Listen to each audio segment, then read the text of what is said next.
নমস্কাৰ সকলোলৈ মোৰ বিজয়া ব্লগ চেনেলটিলৈ সকলোকে আন্তৰিকতাৰে স্বাগতম জনাইছোঁ। আশা কৰোঁ আপোনালোক সকলো ভালে আছে। আৰু আজি যাব ওলাইছোঁ মন্দিৰ এভাগলৈ।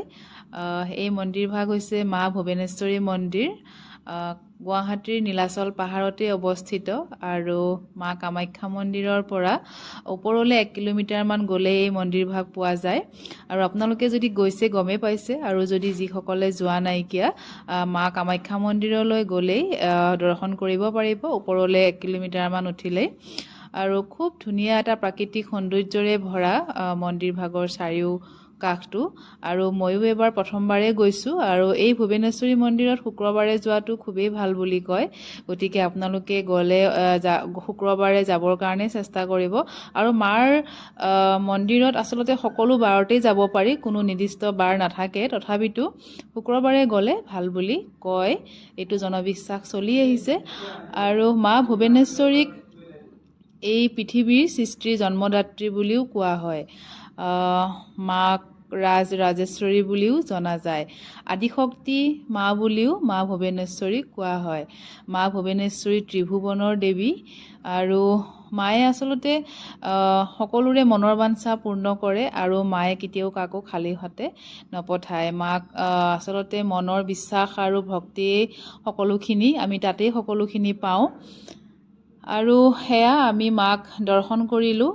খুব এটা ভাল লগা ধুনীয়া পৰিৱেশ। আপোনালোকে অকণমান সময় লৈ আহিব, যিহেতু ইয়াৰ প্ৰাকৃতিক সৌন্দৰ্য খুবেই মনোমোহা, আৰু খুব ঘন কুঁৱলীৰ বাবে তলৰখিনি দেখাব পৰা নাই। আৰু ইয়াৰ তলত ব্ৰহ্মপুত্ৰ নদীখন খুব ধুনীয়াকৈ চাব পাৰি, কিন্তু কুঁৱলীৰ কাৰণে সকলোখিনি বগাই হৈ আছে। আৰু গৰম দিনত ইয়াৰ চাগে দুগুণেই ভাল লাগিব, কাৰণ খুব ধুনীয়া মুকলি গছৰে ভৰা চাৰিও কাষটো। আৰু এয়া মন্দিৰ ভাগ দেখাইছোঁ আপোনালোকক, গোটেই চাৰিও কাষটো। ইয়াতে দুৰ্গা পূজা আৰু আহাৰ মাহত হাতৰ সময়ত বহুতেই ভক্তৰ ভিৰ থাকে।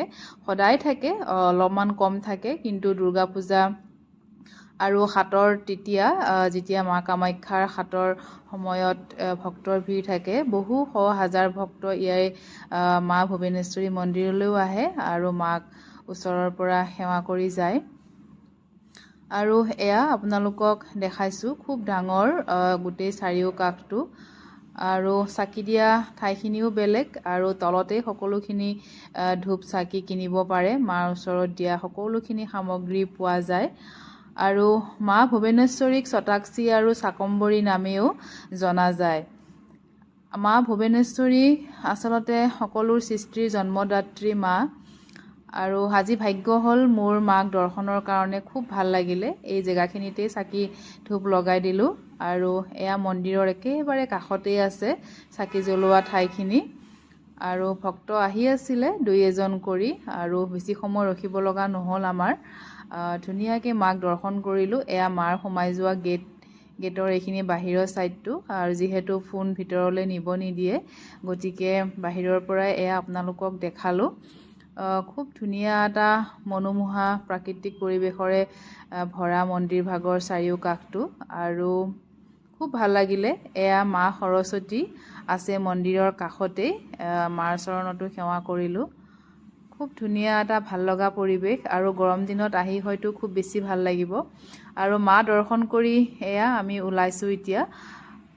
আপোনালোকে কেনেকুৱা পালে নাজানো, আপোনালোকক গোটেইখিনি দেখাবই চেষ্টা কৰিলোঁ। মন্দিৰৰ ভিতৰখিনি বা বাহিৰৰ যি পৰিৱেশ, এয়া সন্মুখত সোমাই যোৱা গেটটো।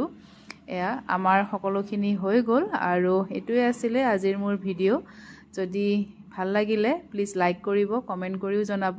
আকৌ লগ পাম নতুন ভিডিঅ' এটাৰে। ধন্যবাদ।